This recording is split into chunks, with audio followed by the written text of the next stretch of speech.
भगवान गौतम बुद्ध की प्रेरक कहानी। बहुत समय पहले की बात है। एक गांव में धर्म उपदेश देने के लिए लगे हुए शिविर में भगवान गौतम बुद्ध पहुंचे। गांव के लोग अपनी अपनी समस्याएं लेकर उनके पास जाते और उनसे समाधान प्राप्त कर नई ऊर्जा के साथ वापस लौटते।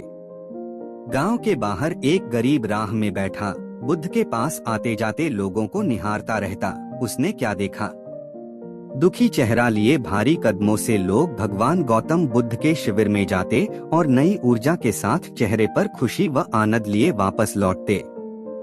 गरीब ने सोचा, क्यों न मैं भी भगवान के पास अपनी समस्या लेकर जाऊं। यह सोचकर हिम्मत करके वह भी शिविर की ओर चल देता है। शिविर में एक एक कर क्रमबद्ध तरीके से व्यक्ति को प्रवेश मिलता है, इसलिए वह भी अपनी बारी की प्रतीक्षा करने लगा।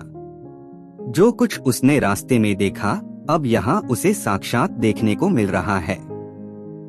लोग एक एक कर अपनी समस्याएं बता रहे थे।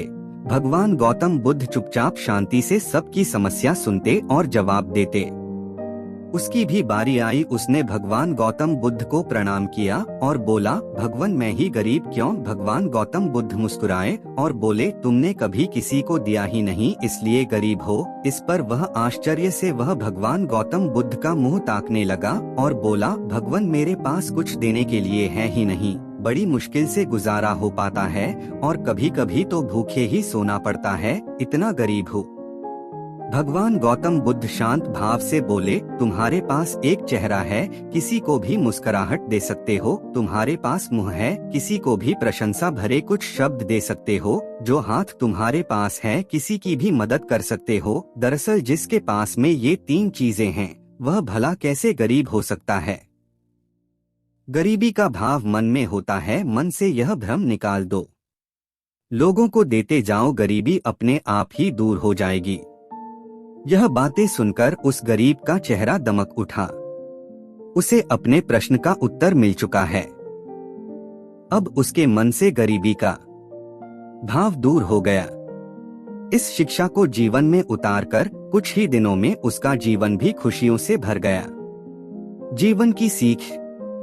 मंदिर में भी लोग जाते हैं तो कुछ न कुछ मांगते रहते हैं और जीवन भर घुट घुट कर रो रो कर समय बिता देते हैं। वे ईश्वर की कृपाओं को कभी कम समझे ही नहीं, जीवन की महत्वता को कभी जाना ही नहीं। इस पर कबीर दास जी ने बहुत बेहतरीन दोहे कहे हैं, आइए पढ़ते हैं और समझते हैं। सबके पल्ले लाल है सभी साहूकार, गांठ खोल परखा नहीं या विधि रहा कंगाल। यानी सभी के पास ज्ञान है जो कि ईश्वर की अनमोल देन है, जिसे हम कभी जानने समझने की कोशिश ही नहीं की, इसलिए हम सुख का आनंद नहीं ले पाते। मित्रों, मनुष्य जीवन एक अनमोल अवसर है और विधाता की असीम कृपा का तोहफा है। हमारा सर्वप्रथम यह कर्तव्य होता है कि हम उस परम परमेश्वर की इनायतों को समझें, ईश्वर की कृपा को जानने की कोशिश करें। और इसका सबसे आसान तरीका है खुद को समझना। हमारा अस्तित्व क्या है, हमारा लक्ष्य क्या है, हमारे क्या कर्म, अच्छे कार्य है, आदि आदि। उपरोक्त सभी बातों को पढ़कर आज हम यह पूर्णतः समझ चुके हैं कि हमारे पास ईश्वर की दी हुई वो अनमोल तोहफे हैं, जिनसे आज मानव नई नई उपलब्धियों को पा रहा है, असीम ऊंचाइयों को छू रहा है। बस जरूरत है तो सही मार्गदर्शन की, जो कि आज से मैं इन बातों को अपने जीवन में उतारने की कोशिश कर दी है। आपको बस यह करना है, हर रोज अपनी एक कमी को दूर करो, चाहे वह आपका गुस्सा हो या फिर नकारात्मक सोच। 2. जब भी कुछ सोचो